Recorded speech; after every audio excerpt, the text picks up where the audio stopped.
Hello, welcome to the Millionaire Woman Show, where we'll be discussing leadership, business, and human potential, inspiring you to live rich from the inside out. Unlock your creativity, stretch out of your comfort zone, break through your barriers, take inspired action, and achieve epic results. Now, here's your host, two-time best-selling author, speaker, and certified executive coach, Debra Kasowski.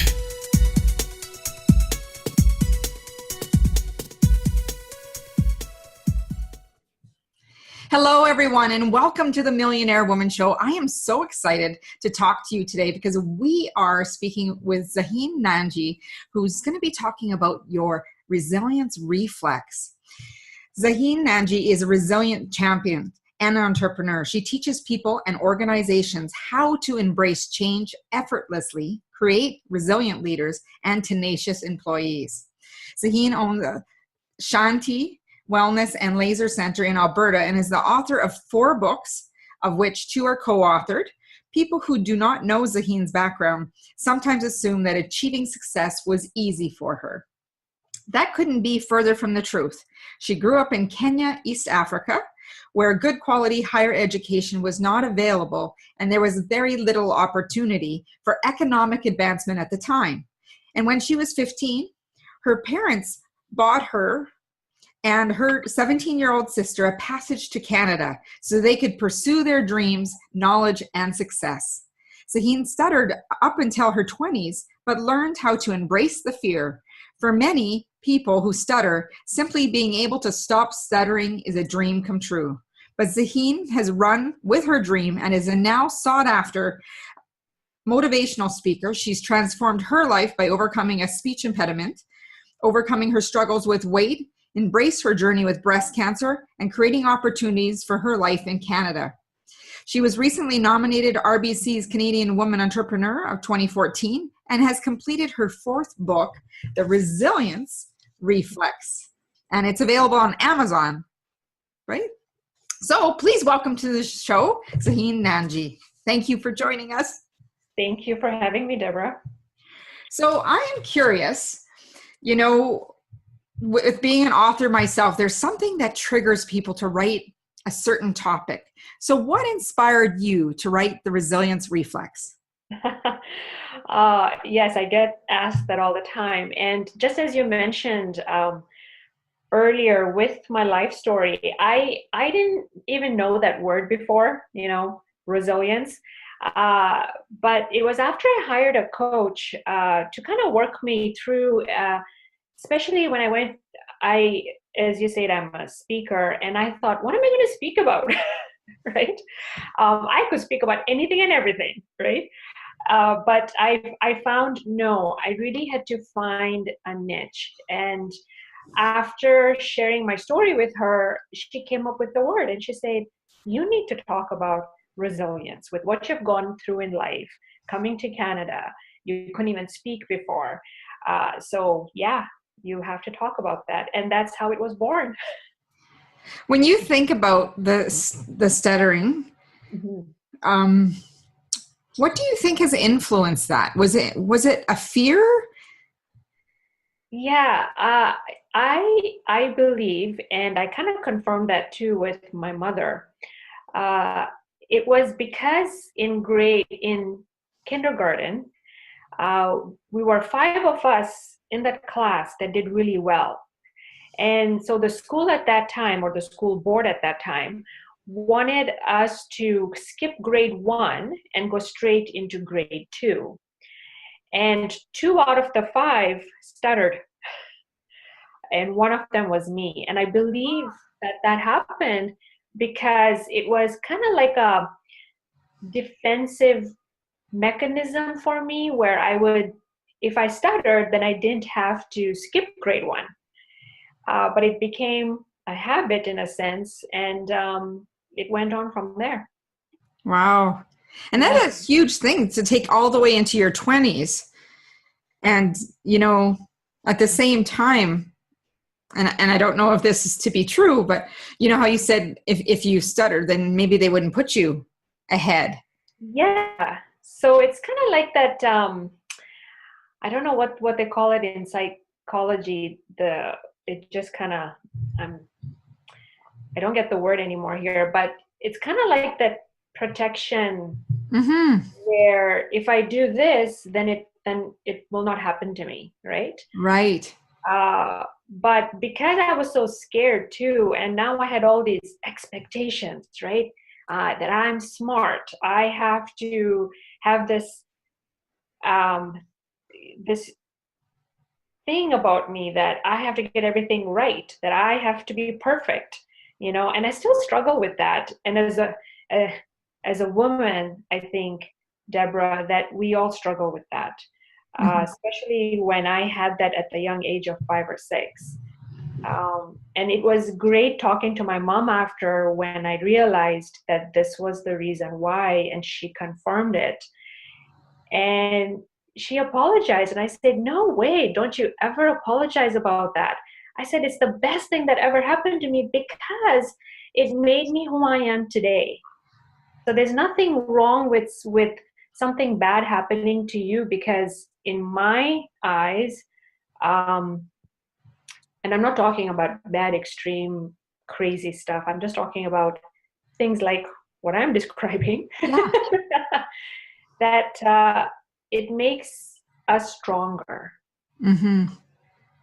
And I find, speaking to people in our audience and listeners on iTunes here, one thing that I've learned is, at the time we feel it's such a setback that we attach and put meaning to that, if this didn't happen, I wouldn't be where I am. But as you get older, and I like to say with emotional maturity as well, and through these life experiences, we realize that it wasn't done to us. It was actually done for us to show up as we are.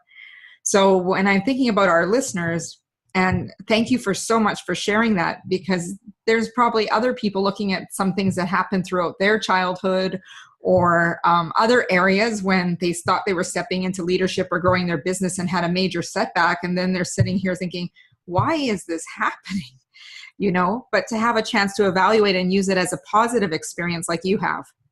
Yes, thank you. So when people read your book, what do you think will surprise readers the most about your book? Great question. I think it'll surprise them that being resilient is not about just the outward way you look. So it's not about that strength from the outside, but it's the inner strength. And it's not just about showing up, but it's also about having the support around you, as well as the 8 keys that I share there is for all about life and business. And there are going to be failures, there are going to be setbacks, but it's all about just bouncing back up and having a certain kind of attitude that you can actually bounce back up and get to where you want to go. We've had a lot of people read the book and say that they were surprised at how I put stories in there about myself and what I went through, but also about others out there, and they really like that. That's very powerful. And I know recently you've had an even more reason to be resilient with a cancer diagnosis.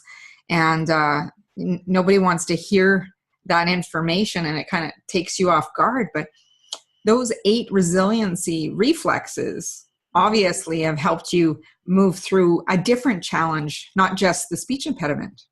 Yes. And you know what? I am actually doing another book, Debra. Oh, excellent. But it's going to be a very short book, and it's about my journey through cancer. So thanks for asking about that. That, yes, I did have to walk my talk. Yes.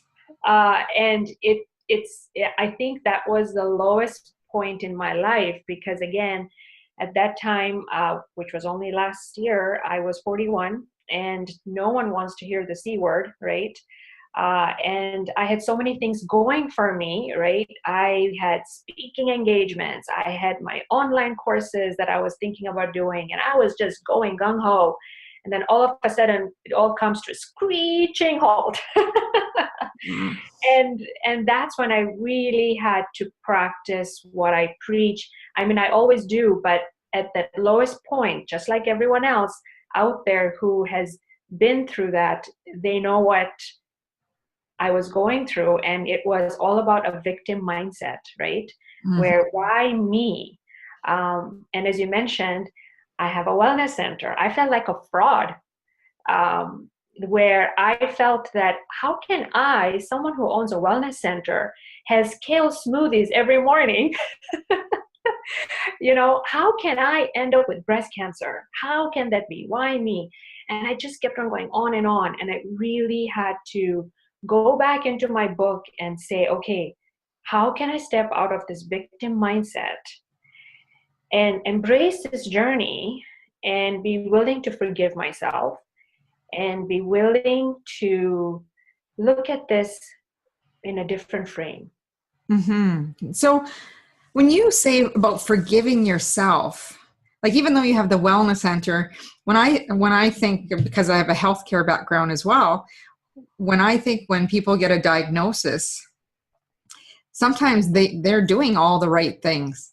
And, there's sometimes no explanation for why those things happen. So I'm curious, why forgiving yourself? Yes, I think it's because when we grieve, right, when we have lost someone, we go through the stages of grieving. Mm-hmm. And same with the diagnosis when it comes to cancer. I knew I wasn't dying, but I knew that I was going through certain phases. Mm-hmm. The first phase for me was the victim mindset, where I felt like a fraud and I thought, why me out of all the people, right? Mm-hmm. And then I found myself thinking, okay, how did this happen? And I kept on going back to the fact that I was working 16-hour days. I was hardly exercising. I was eating healthy, but I wasn't doing anything for my body in a sense of getting the stress out. And for me, exercise really helps with that. So I wasn't eating right, especially in the evenings, because I was so busy seeing clients that I forgot to look after myself. Mm-hmm. And I started to get mad at myself. Why did I do this? I should know better, and this and that. Mm-hmm. And I felt, okay, look, Zaheen, you can keep on beating yourself, Yeah. or you can forgive yourself and say, okay, that happened.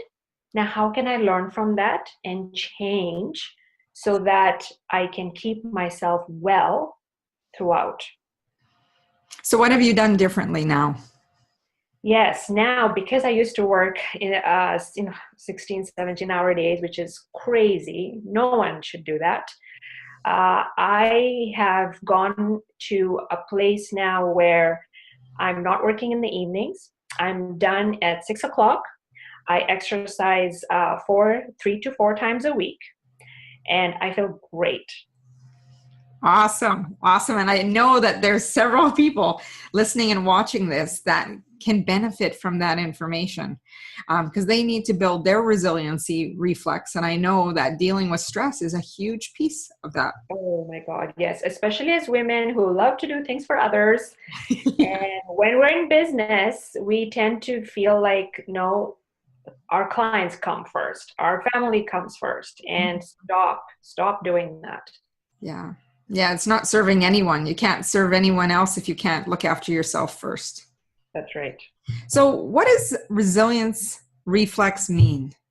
Okay, yes. I get that asked a lot because so many people are like, why did you pick that title? So let's break that down. So it's 2 words, right? Resilience is the inner strength that you build. And reflex, to me, is an unconscious practice that you have to keep doing until it becomes a habit and it's so unconscious. So anytime when I have to speak to an audience, I always start by saying, look, I'm going to give you tools today, but I don't want you to walk out the door and say, that was a great presentation. Oh, I got the tools, yes. But then when you go home and you don't practice, or you go to your workplace and you don't practice, then what's the point? Yeah. Right? So I say you have to make it your reflex. And so practice, practice, practice. And I don't share like 10 tools or 5 tools. I only share 3 tools anytime I speak, because 3 is a good number to keep in mind and practice. Yes. So that's why I say that you're not born with it, but you can become resilient through practicing the tools that I have in the book and in my speeches. Excellent. Because that reflex, it is about being able to pull that out whenever you need it. Yes, that's right. And by working it, just like a muscle, you're going to be able to default to the resilience versus, scramble until you could find it. Exactly. And that's what I want. Yeah. So who is the book targeted to? Mm-hmm. So it's actually targeted at that time. I wasn't even thinking about a specific market. I just wanted to target mostly women and working women. Even women who are managers, directors, because just like them, we work hard. We always do things for others, and we forget about ourselves. And I wanted to make sure that as they go through change in life, how can they embrace that change and just bounce back? Because we go through lots of changes. Change is inevitable, and it is a constant that we know. So it's being able to be flexible, adaptable, and being able to move forward. So what benefits will they get from reading your book? Well, they will learn, first of all, how to change their thoughts. And it's a specific strategy that I share in there on how our mind works. And the mind works in different ways, where when we think of something, if I ask you right now, don't think of a clown, Debra. Did you just do that, even though I asked you? Right? Yeah. Default. Yeah, exactly, right? But your mind works that way. Your subconscious mind has to bring up the image of what you're saying, what you don't want, but it still thinks that you want to give attention to that very thing. So when we are imagining something, or when we're thinking something, we always have an image that comes up. And we also have a self-talk that is also going on. Mm-hmm. And I show them in there on how to become aware of that, and then how to change that. So that's one of the things that they could learn in there. And another thing that I share is the 7 cycles of change, which every time I talk about that, people say it's the best thing that they've learned ever. So that's in there. And that's not my model, by the way. It was given to me by my mentors, Tim and Chris Hallbaum. So it's their stuff and not mine, but it's amazing. And I had to share that in the book. And I also talk about leadership and how leaders use a system called LIMP. And I'm not going to go through what that stands for, but it's an acronym. So they can get the book and go through that there. So yeah, there's lots of stuff, lots of things and tools that they can get access to in the book. What inspired you to write the book? And how long did it take you to write it? Okay, so this is a great story I have to share with you, Debra, and with your listeners. This was early on in the 2000s, where I was driving one day. It was a hot summer day, and the AC was on in my car, and it was a long drive, and I was thinking to myself, I'd like to share my story one day, but how can I do that? And I just kept on asking the same question over and over again. For a few seconds, I go, how can I do that? And all of a sudden, there was this whisper behind my right ear. And I know it sounds really eerie. And honestly, I know your listeners may be thinking, what is she talking about? But I can tell you, it was so eerie for me as well, where right behind my right ear, someone or something said fear. And it was almost like a whisper, like fear, you know? And I literally had to sit up in the driver's seat and look in my rearview mirror to see if there was someone behind, because I got scared. Yeah. And something there just got to me, and I said, I got to do this. It was that conviction that happened in that moment that said to me, you got to do this. Now, it didn't happen until 2015, but it took some time. And that's what I would say inspired me to write the book. Wow. And what is the most important message that you want readers to walk away with? I want readers to walk away with knowing that, look, when you see people who come back quickly from a setback, that are successful, that doesn't mean that they're born that way. That doesn't mean that they have a gene in their body that makes them resilient and successful and great at speaking and great at doing things. They're not born that way. They just have that mental toughness. They have that grit that they have practiced over time. And just like me, because I said I had a speech impediment, I stuttered severely. I couldn't even say my name. But it was the practice of going through fluency skills. I would drive in my car every day and put a tape in. Now, in those days, it was a tape. Now it's something else. But I would follow along the fluency skills every day and get used to talking more fluently. And then I would go out in the world and practice and step into fear. So I'm not even saying step out of your comfort zone. I'm saying step into fear and be there and say, you know what, I know you're there for a reason, but I got to do this. And I would practice speaking and doing things that I feared the most. And this is where I am now. So I got there because of practicing resilient skills. So that's my advice to you and to all of you out there, that it doesn't come because you're born with it. It comes with practice and stepping into fear. So what are 3 tools or strategies that you could offer our listeners today about dealing with resilience and facing life head on with fears and everything attached to it? Yeah. So I would say the first thing for sure is you can't do it alone. If anyone says to you, yeah, go ahead, you can do it by yourself. No. I will tell you, and so will you, right? Debra, that you need support around you. Yeah. And I think the first tool in anything on how to be resilient, on how to bounce back, is ask for help and know that there's always support around you, or create a supportive network around you. Number 2 is understand that change is going to happen. And the only reason that we fear change is because you don't know what lies on the other side of change, or you doubt your own capability of handling that change. And that's why you fight against it. So what if you had the attitude of curiosity?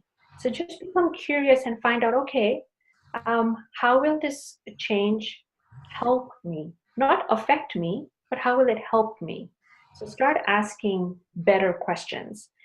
And the third tip that I have is instead of thinking like a victim, start to think like a victor. And the one question that you want to ask yourself to flip from a victim mindset to a victor mindset is just ask yourself, what do I want, and when do I want it by. So there you go. So it's that easy to switch your mindset. What do I want? So if I ask, yes, it is that easy. And again, I don't know why people think that things have to be complicated. Things are not complicated. We make them complicated. Yeah. Our brain is a very simple organ and a muscle, and it doesn't need complications. It needs simple things. It does. It does. And you know what? I got excited when you said be curious, because that's what my latest book that just came out is. So I think our books complement each other. Yes. Very well in the fact that this helps for people to ask better questions. And I know there's some of that in here. Yes. And also building that resiliency. Often when people talk to me about mindset, and that's why I was like, can you switch it that easy? Is it like a flip of a switch? There's been situations I've been in, and, and probably yourself and our listeners, that sometimes, something will happen and you're going into a new environment and you're carrying that energy with you and thinking about, so how can I change it so that I don't attack the person who's in front of me next, realizing that I just had something really stressful happen. So I like how you've addressed that by saying, yeah, you can switch it. But what do you use to switch it so quickly that you're not carrying it into the next conversation? That is a good question.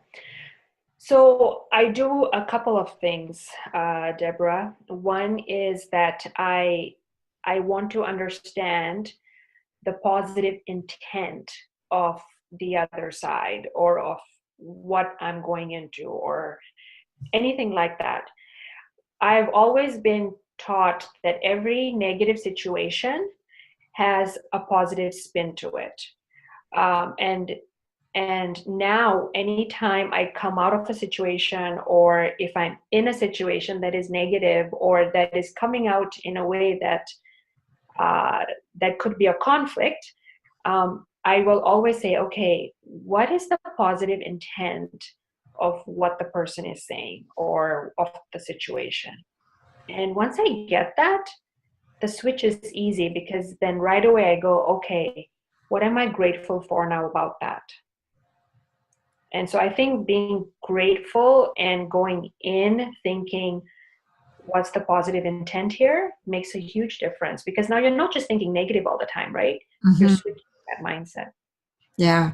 And I know I recently put a post on Facebook about what you think about, you bring about. So be careful what you're paying attention to. And one of the people commented that you are not your thoughts. True. You aren't defined by your thoughts, but it's important to pay attention how your thoughts affect how you feel. That's right. And then the actions that you move forward with. So you can choose to react, or you can choose to respond to life and situations. That's right. So you also wrote another book. Tell us more about that, about ideal weight. Oh, yes. That was back in 2013. I did one called Attract Your Ideal Weight, and it's a very short book that you can read in like 2 hours, I think. And it's 8 secrets of individuals who have lost weight and kept it off. And this occurred because, again, we opened up the wellness center, and a lot of people were commenting to me about how I had kept my weight off for the last 10 years at the same time. Like, people who knew me and things like that. And they were asking, how did you do it? How did you do it? So I decided to start interviewing other people who had lost weight and also kept it off. And I found a theme. And that's what the 8 secrets are all about. And that is also on Amazon too. And now it's become a 3-month online course. And wow. Yeah, so I do a 3-month online course where we meet twice a week, and I do live coaching for an hour with the group. And I've got people from all over, from Kenya and from Canada, and yeah. Wow. So what is the common theme that you see? So some of them were just about, it's huge again, is mindset, mm-hmm. and attitude, and another one is acceptance. So yeah, there's a lot in there. And mindset was huge though, because a lot of people had to realize that it's not a quick fix. Like, losing weight is not a quick fix. It's all about lifestyle. Mm-hmm. And that's what my 3-month course is about, where teaching people how to have that lifestyle, where you don't have to diet and go from one extreme to another.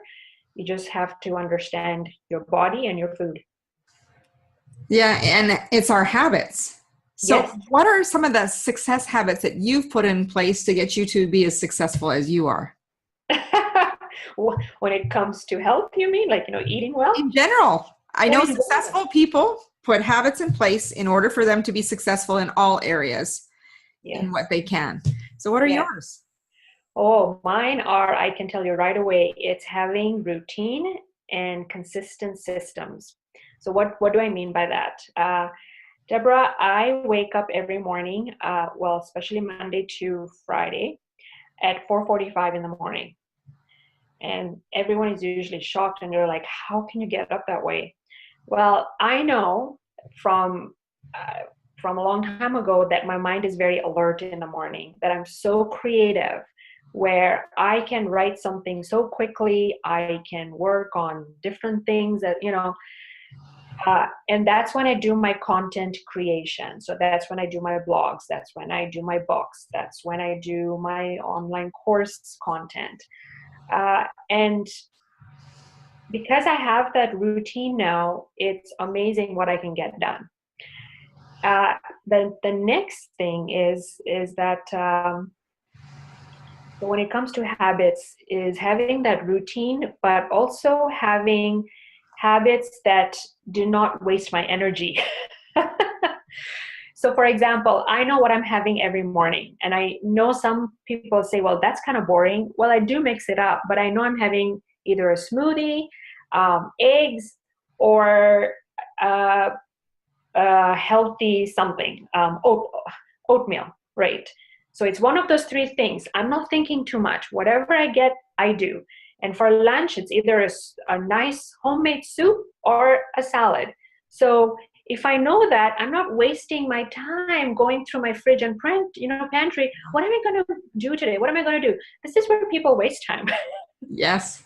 Right? And I think they have found out too that Steve Jobs and even former President Obama had the same kind of mindset, where they knew what they were wearing when it came to like suits or clothes, that they didn't waste time there because they are so busy. They don't have time to think about what to wear.